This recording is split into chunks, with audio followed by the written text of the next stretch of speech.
शिवल्लभाधीश की जय। श्याम सुंदर श्री अम्ने महारानी की जय। श्री गिरिराज धरण की जय। नमो भगवते तस्मै कृष्णाय अद्भुत कर्मणे रूप नाम विभेदेन जगत क्रीडति युयुतम प्रभुर्नंद कुमारो मे स्वामिनी वृषभानुजा कृतार्थोहम कृतार्थोहम कृतार्थोहम न संशय। पुष्टि मार्गीय सर्वज्ञ करुणा रस से पूरित श्रेष्ठ फल प्रदाता च तस्मै श्री गुरुवे नमः।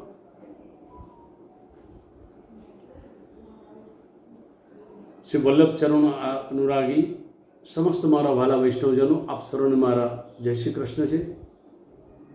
વાલા વૈષ્ણવ, આપણે ગઈ વખતના સત્સંગમાં તાપક્લેશનો આનંદ જે તિરોહિત થયો છે, એ તાપક્લેશનો આનંદ એ આપણો તાપ કેવી રીતે પ્રગટ થાય અને પ્રભુની સન્મુખતાનું સેવન શ્રી ઠાકોરજીના આપણા હૃદયની એ આપણી મનોરથી વાણી પ્રભુને સુખ દેવાના ભાવો એની સાથે ભગવદીનો આશ્રય ઇત્યાદિ પર આપણે ચર્વણ કરી ચૂક્યા છે। આપણા પુષ્ટિમાર્ગની વિલક્ષણતા એમાં શ્રી આચાર્ય શ્રી મહાપ્રભુજીએ જે માર્ગ પ્રસ્થાપિત કરી આપ્યો છે આપણને। કારણ કે માર્ગ જે છે, પુષ્ટિ માર્ગ શબ્દ જેટલો સુંદર છે એના પર તો હું સત્સંગ કરી ચૂક્યો છું, છતાં પણ આજે વિશેષ પ્રકારથી વાત કરું। પુષ્ટિ એટલે પોષણ, માર્ગ એટલે રસ્તો, જે માર્ગમાં જવાથી આપણા હૃદયના ભાવોનું પોષણ થતું જાય એ આપણો પુષ્ટિ માર્ગ છે। અને એ માર્ગ કયો? એ માર્ગ કયો?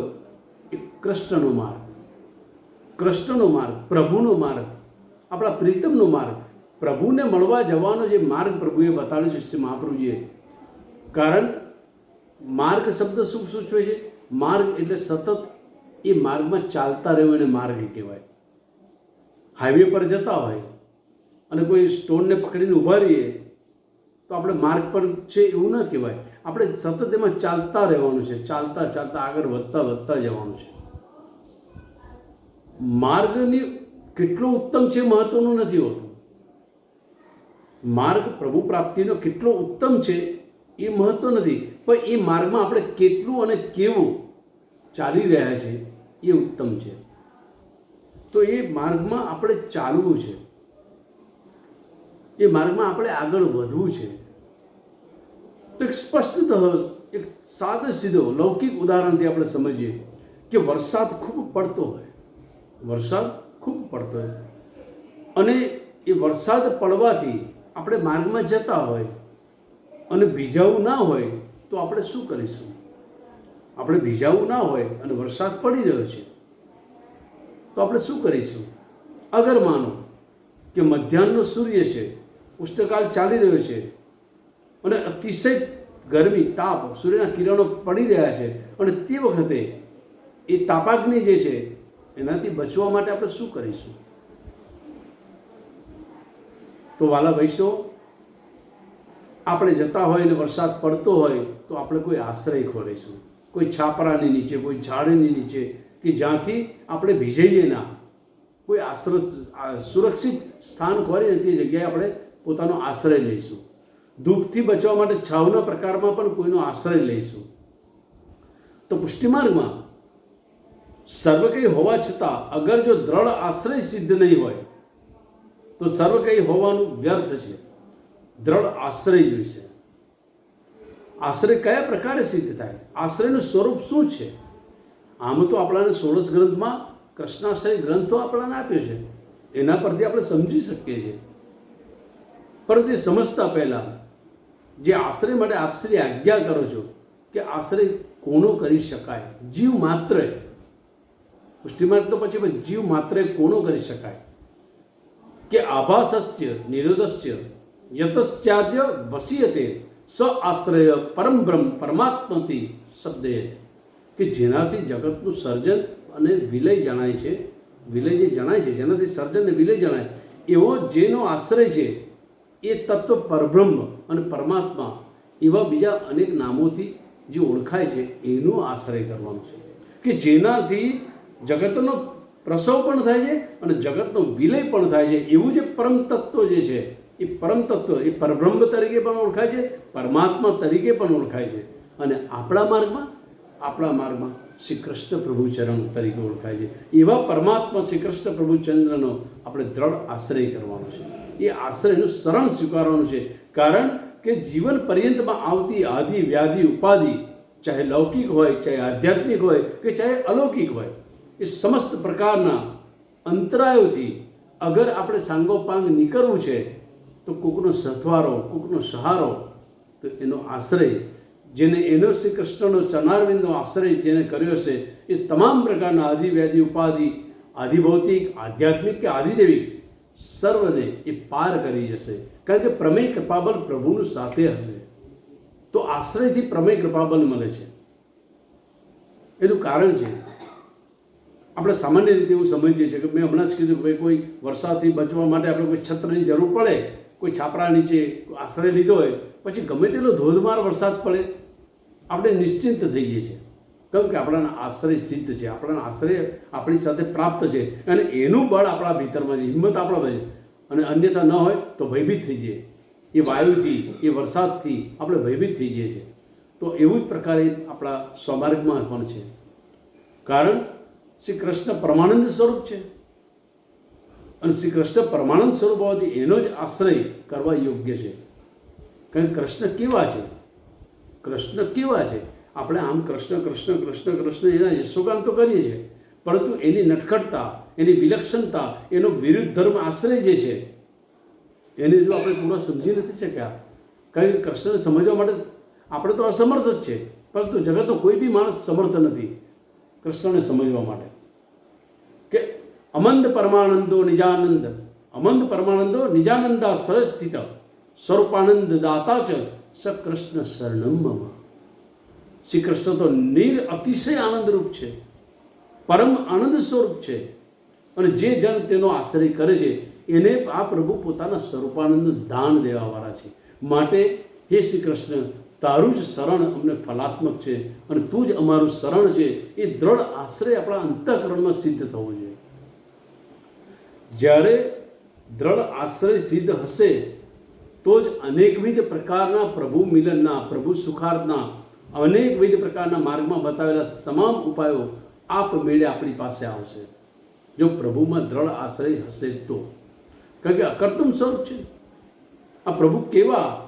કારણ કે અત્યારના સંપ્રાત સમયમાં, પ્રવર્તમાન કલયુગમાં અત્યારે આપણાને જો કૃષ્ણાશય ગ્રંથનો 11 શ્લોક લખ્યા છે એનું અવલોકન જો જીવનમાં ઉતારે તો બધી જ ખબર પડી જાય કે 550 વર્ષ પહેલાં શ્રી આચાર્ય ચરણ શ્રી મહાપ્રભુજીને એ ખબર હતી કે આ પછીના વર્ષોમાં શું પરિસ્થિતિ અહીં આગળ પ્રગટ થશે, તો તેવા વખતે મારો દેવીજી શું કરશે, કૃષ્ણ એવ ગતિર્મમ.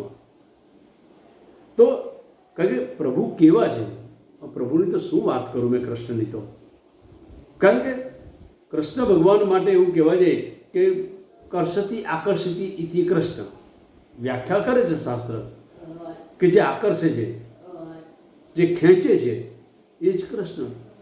કારણ કે આપશ્રી જે છે કૃષ્ણ ભગવાન જે છે એના માટે બીજા પણ છે પ્રભુ શ્યામ છે, પ્રભુ શ્યામ છે. તો શ્યામ શૃંગાર રસનું સ્વરૂપ છે.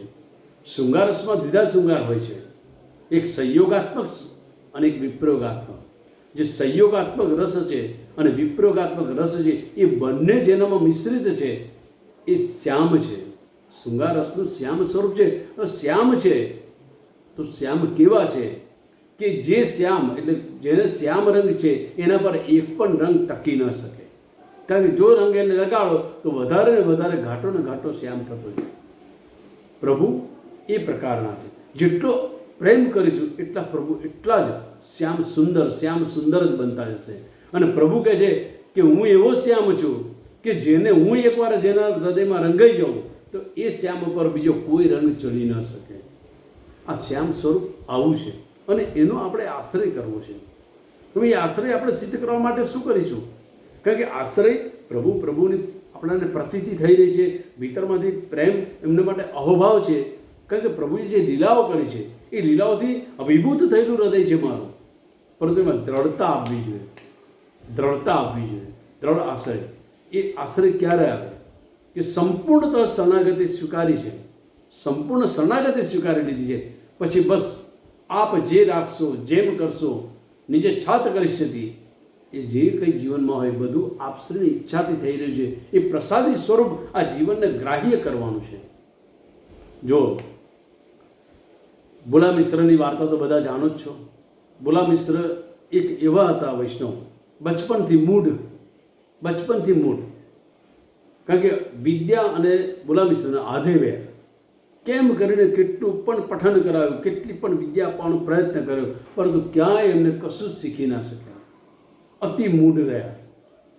તો એમના સ્વજનોએ નક્કી કર્યું કે આપણે ભોલા મિશ્રને કાશીમાં પંડિતો છે, કાશી મોકલીશું, તો કાશીના જે પંડિતો છે એની નિશ્રામાં જો ભણશે તો એને બધું, કારણ કે બ્રાહ્મણ પુત્ર હતા તો વિદ્યા તો જરૂર છે બ્રાહ્મણને, તો એને માટે શીખવા માટે મોકલ્યા. પંડિતોએ પણ અથાગ પ્રયાસો કર્યા, ઘણું કરીને શિક્ષા આપવાનો પ્રયત્ન કર્યો. અને પંડિતોને કે આપણી પાસે જે શિક્ષા લેવા આવે એને ઓછું હતું પણ શિક્ષણ તો પ્રાપ્ત થાય જ, પરંતુ આ એક જીવ એવો હતો કે આટલું કર્યા પછી આખરે પંડિતે હારીને કીધું કે ભોલા મિશ્ર, તમારા ભાગ્યમાં વિદ્યા છે જ નહીં. જ્યારે એને આ કીધું ત્યારે દૈવિક જીવ તો હતો જ કે મારા ભાગ્યમાં વિદ્યા નથી, તો વિદ્યા વગરનું જીવન મેં શું કરીશું? બ્રાહ્મણને ત્યાં આગળ જન્મ લીધો છે અને મને મારા નસીબમાં વિદ્યા નથી. જીવન દુષ્કર લાગ્યું, પોતે ખિન્ન થઈ ગયા હૃદયથી કે હવે શું કરવું. વિચાર કર્યો ગંગાજીમાં જઈને અને સમાધિ લઈ લઈએ, ગંગાજીમાં પડતું મૂકીને આ જીવનને પૂરું કરી દઈએ. કારણ કે જે જીવનમાં વિદ્યા ના હોય એ જીવનમાં કેમ કરીને જીવવું? કારણ અનેકવિધ લૌકિકોના ઉપાલંબો સહન કરવાના, એ જે વેદાત્મક વેણ જે પડતા હોય છે એને દુઃખ થાય હૃદયમાં, કારણ કે પોતે મૂર્ખ હતા, મૂઢ હતા, કોઈ વિદ્યા ગ્રહણ કરી ન શકે, ગમે તેટલો પ્રયત્ન કરતો હોય. વિચાર કરીને પોતે ગંગા તટ પર જઈ રહ્યા છે, પરંતુ અંદરથી વિચાર આવ્યો, અગર જો હું ગંગાજીમાં જઈશ અને મારી અપમૃત્યુ થશે તો મારી અવગતિ થઈ જશે, મારી જીવાત્માની અવગતિ થશે. એ વિચાર આવ્યો કે હવે શું કરવું, શું કેમ વિદ્યા, મારા ભાગ્યમાં વિદ્યા કેમ નથી? ભોલા મિશ્રે સરસ્વતીનું આરાધન કર્યું કે સરસ્વતીને જ પૂછવા દો. એને સુંદર પોતે તપ કર્યું, સરસ્વતીની આરાધના કરી અને એની પ્રબળ તપને આરાધનાથી સરસ્વતી ત્યાં પ્રગટ થયા, દર્શન દીધા. ભોલા મિશ્રને કીધું કે દેવી માં, કે હું બ્રાહ્મણ કુળમાં જન્મ્યો છું અને મને વિદ્યા નથી, તો આપ મારા પર કૃપા કરો. તો સરસ્વતી કીધું કે ભોલા મિશ્ર, તારા જન્મમાં આ જન્મની 7 જન્મ સુધી વિદ્યા નથી. ભોલા મિશ્ર વિચાર કર્યો શું કરવું, શું નિરાશ નિરુત્સાહ ગંગાજીના ઘાટ પર બેસી રહ્યા. શું કરું? જીવન ટૂંકાવું તો પ્રશ્ન થાય કે અવગતિ થશે તો શું થશે? રહીશ તો જગતના મેણા ખાઈશ, અને આ તો કંઈ જીવન છે? એ અરસામાં શ્રી આચાર્યશ્રી મહાપ્રભુજી હનુમાન ઘાટ પર પધારી રહ્યા હતા અને આપ શ્રી જેમ અનેક વાદળો ખસીને સૂર્ય બહાર પ્રગટ થાય, તેજ જે પ્રસાર કરે, એમ મારા શ્રી વલ્લભ પદાર્થ એમનું તેજ એટલું બધું હતું. તો તેજની આભાથી ભોલા મિશ્રે જોયું, ઓહો, આ તો કોઈ મહંત, કોઈ મહાપુરુષ આવી રહ્યા છે. અને જ્યારે એમના શરણે ગયો છે ત્યારે આચાર્ય શરણે કીધું, આવો ભોલા મિશ્ર. ત્યારે ભોલા મિશ્ર કહે છે કે મહારાજ, હું બ્રાહ્મણ કુળમાં જન્મ્યો છું, મારા ભાગ્યમાં વિદ્યા નથી, કેમ કરીને પણ મને વિદ્યા પ્રાપ્ત નથી થતી. મેં સરસ્વતી દેવીની આરાધના કરી અને એમને તો મને કીધું 7 જન્મ સુધી તમને વિદ્યા નથી તમારા ભાગ્યમાં, મારા પર કૃપા કરો. ત્યારે ભોલા મિશ્રને શરણે લીધા છે. શરણે લઈ કૃષ્ણાશય ગ્રંથ પઠાયો છે. કૃષ્ણાશય ગ્રંથ જ્યાં પઠાયો છે અને એક કૃષ્ણાશયના ગ્રંથથી એક ભોલા મિશ્રને સમસ્ત 4 વેદ, 6 પુરાણ ઇત્યાદિ શરણ કંઠસ્થ થઈ ગયું. કંઠસ્થ થઈ ગયું, પોતાનું બધું જ કંઠસ્થ થઈ ગયું. ત્યારે વિચાર કર્યો કે આચાર્ય શ્રી મહાપ્રભુજીએ મને ખાલી એક જ પાઠ કરાયો છે કૃષ્ણાશયનો, એમાં તો મને બધી જ વિદ્યાઓ કંઠસ્થ થઈ ગઈ. આવું કેમ? મને સરસ્વતીએ તો એવું કીધું હતું કે 7 જન્મ સુધીની. એટલે પુનઃ પાછી સરસ્વતીની આરાધના કરી. ફરી પાછા સરસ્વતી પ્રગટ થયા. ત્યારે ભોલા મિશ્રે કીધું કે આપ તો મને 7 જન્મનું કહેતા હતા, કે તારા ભાગ્યમાં નથી. તો મને તો આ એક મહાપ્રભુજીએ ખાલી એક જ ગ્રંથ મને પઠાયો છે, એમાં તો મને બધું જ આવી ગયું છે. ત્યારે સરસ્વતી કીધું કે તારા ભાગ્યમાં 7 જન્મ સુધી હું તો નથી જ, પરંતુ જેને શ્રી મહાપ્રભુએ તને જે આપ્યું છે એ વાણીપતિ, વાકપતિ છે, વાણીના પતિ છે, સરસ્વતીના પતિ છે, મારા પતિ છે. મારા પતિ કેમ મારે કરવું પડે, મારા પતિ મોકલી તો મારે આવવું પડે, બાકી તારા ભાગ્યમાં તો નથી. આ ખાલી પ્રસંગ કહું છું કે દ્રઢ આશ્રય જ્યારે સિદ્ધ થાય છે ને ત્યારે સર્વ કંઈ સુલભથી મળી જતું હોય છે. કારણ કે અત્યારના સંપ્રાત સમયમાં જ્યારે તમે કૃષ્ણાશ્રય ગ્રંથ, હું કહેવા નથી જઈ રહ્યો કૃષ્ણાશ્રય ગ્રંથ, પરંતુ કૃષ્ણાશ્રય ગ્રંથમાં સર્વમાર્ગે સુનષ્ટેસુ ખલોચ ખલ ધર્મિણી પાસનને પ્રચુર, એટલે કે કૃષ્ણ એવ ગતિર્મમ, કે એ 11 શ્લોક છે, જેમાં પ્રથમ 6 શ્લોકમાં જે વિપરીતતા છે, જેટલી પણ વિપરીતતાઓ છે એનું શરણ શ્રી કૃષ્ણ છે. અને ત્યાર પછી 4 શ્લોકમાં ફલાત્મક 4 પુરુષાર્થના અંદર દર્શન છે. જે 4 પુરુષાર્થ આપણા બતાવે, 4 પુરુષાર્થના દર્શન છે એનું અંદર વર્ણન છે. અને 11માં શ્રી કૃષ્ણનું આશ્રયનું વર્ણન છે. જે કૃષ્ણાશ્રય જે ગ્રંથ જે છે, હું આશ્રયની વાત કરવા જઈ રહ્યો છું, પરંતુ હું આશ્રય શબ્દ પર એટલા માટે ભાર મૂકું છું કે પુષ્ટિ માર્ગે તો આશ્રય કોનો કરશે? કૃષ્ણનો આશ્રય કરવાનો છે.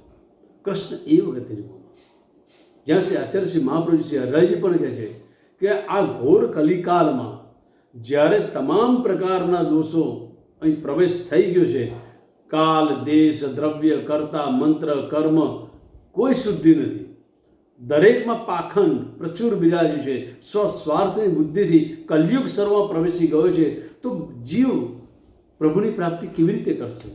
આ મંગલ જે કરવાનું છે એ આ કાલ કેવી રીતે સાથ આપશે? આ કર્મ કેવી રીતે, મંત્ર, કારણ કે બધે જ ભ્રષ્ટતા પેસી ગઈ છે. તો એવા સમયમાં શું કરશે? તો એ તો કૃષ્ણાશ્રય ગ્રંથમાં સમજાવ્યું છે. પરંતુ કૃષ્ણાશ્રય ગ્રંથ બોલા મિશ્રના મિસ્ત્રી આપણે સમજીએ છીએ, પરંતુ હું તો શ્રી આચાર્ય શ્રી મહાપ્રભુજીની વાતથી સમજવા માગું છું અને સમજાવવા માગું છું કે આશ્રયની દ્રઢતા આપણા હૃદયમાં સ્થિત થવી જોઈએ. કેવો આશ્રય જોઈએ? આશ્રય કેવો જોઈએ?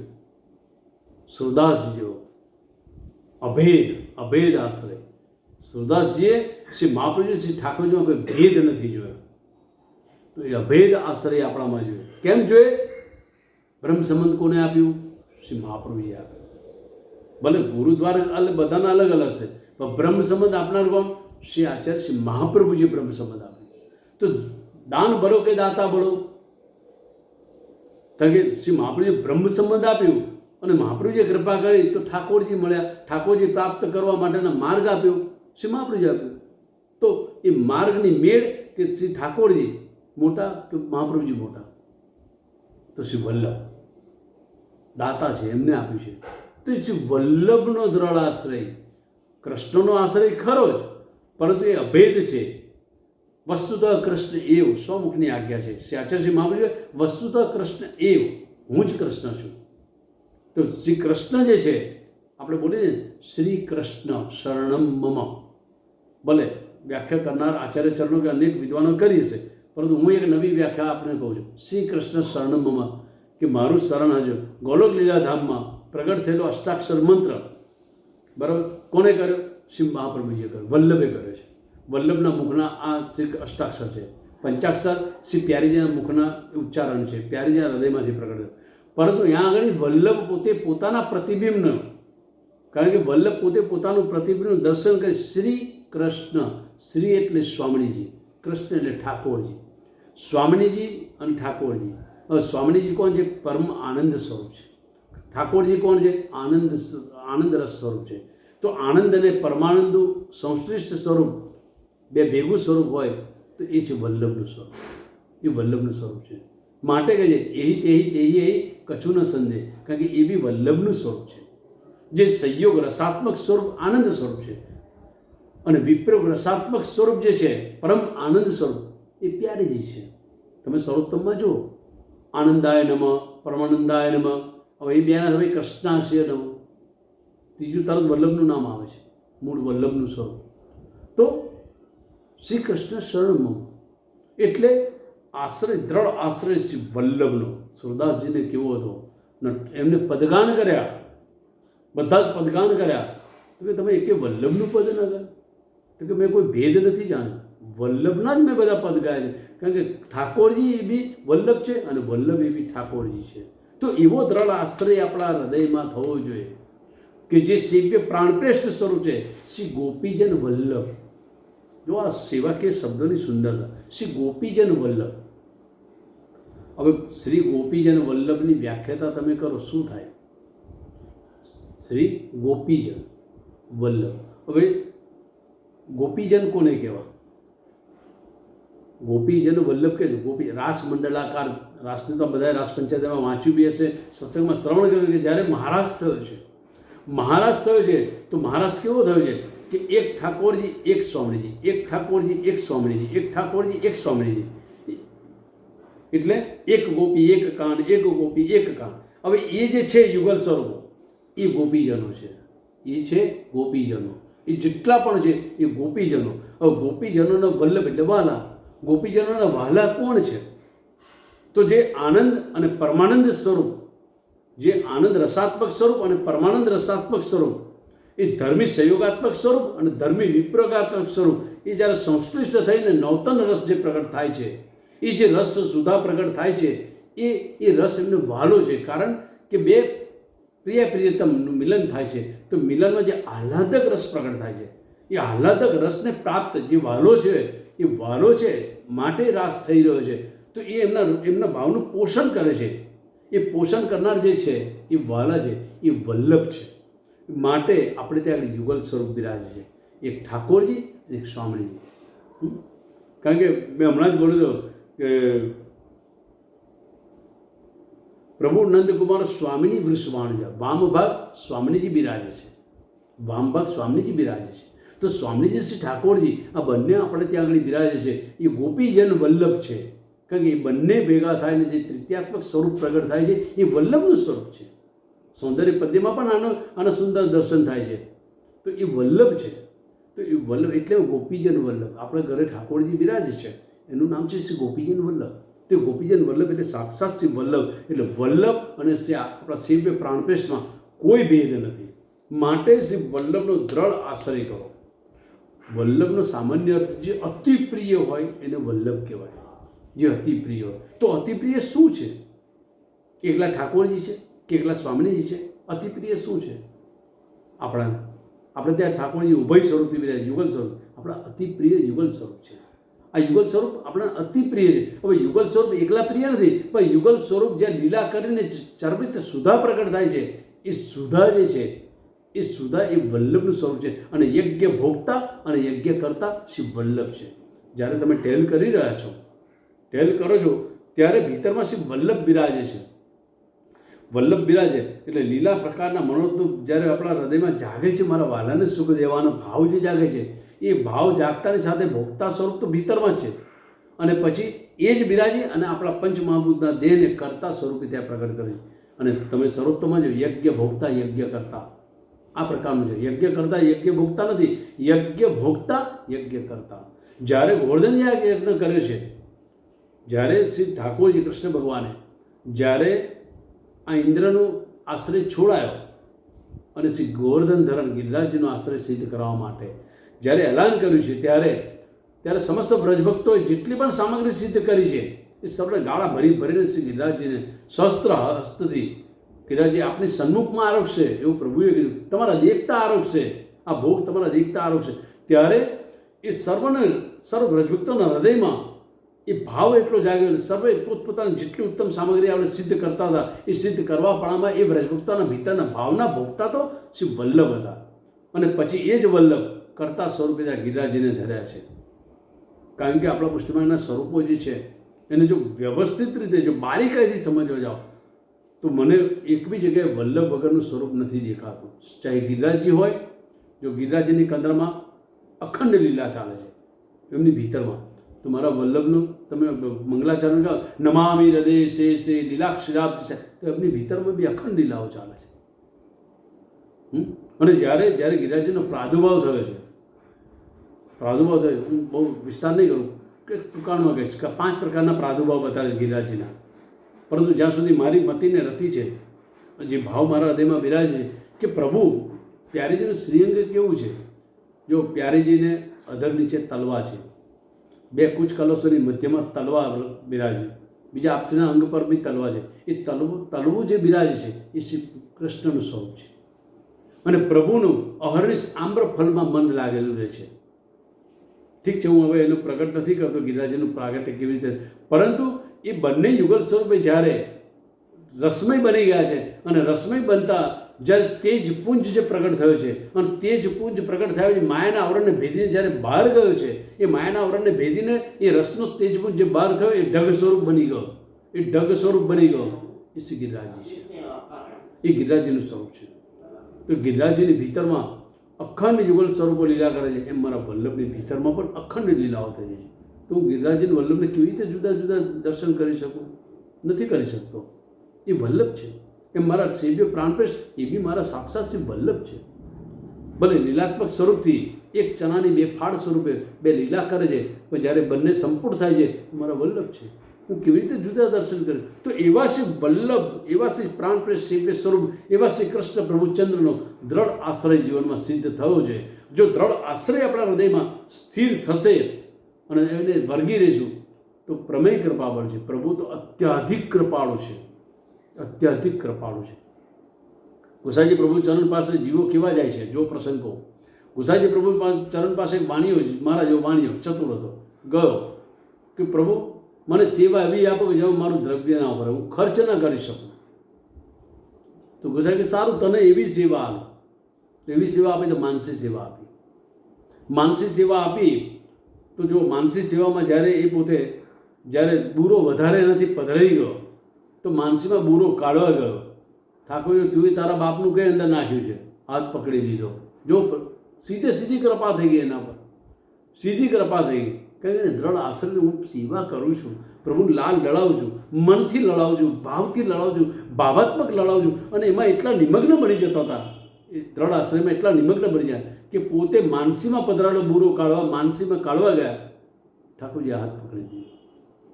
કારણ કે અકર્તુમ સ્વરૂપ છે, ક્યારે વરસી જશે કૃપા કરીને ખબર નથી. બસ તમારો દ્રઢ આશ્રય હશે એના ચરણારવિંદમાં. કારણ કે ચરણમાં દ્રઢ આશ્રય હશે, સતત આપણા શ્વાસે શ્વાસેનો આશ્રય સિદ્ધ રહેશે તો પ્રભુ સામે ચાલીને આપણા પર કૃપાના ધોધ વરસાઈ જાય છે. પછી આપણે વિનંતી કરવાની જરૂર પડતી નથી. એ આપણો આશ્રય સિદ્ધ થઈ જાય તો પછી એ આશ્રિત આપણે બને, એના આશ્રિત બને છે, એના શરણસ્થ બને છે, આપણે શરણાગતિ સ્વીકારી છે.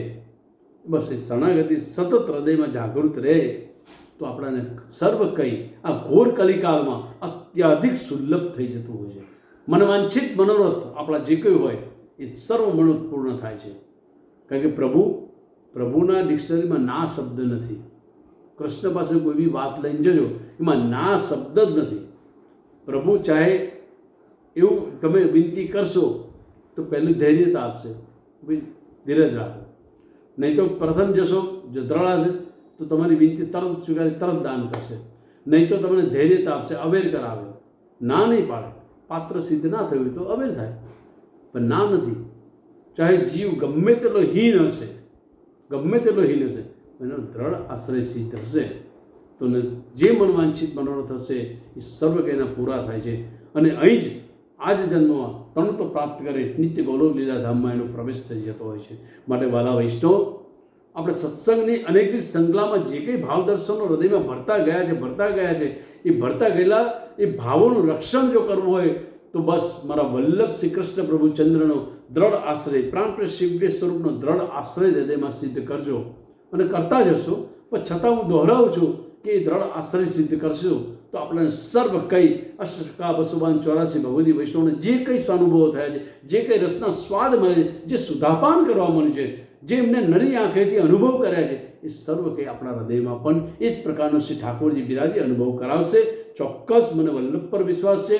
માટે સર્વ વૈષ્ણવ હું ને તમે બધા ભેગા મળી અને આજના આશ્રયને આપણા હૃદયમાં આપણે સ્થિત કરી આરૂઢ કરીએ અને એ પ્રમાણેનું જીવન જીવવાનો પ્રયત્ન કરીએ. એ જ આશ્રિત મારા ભાવો શ્રી મારા આશ્રય સ્વરૂપ શ્રી વલ્લભના ચરણોમાં સમર્પિત કરી વિનવું છું. અસ્તુ.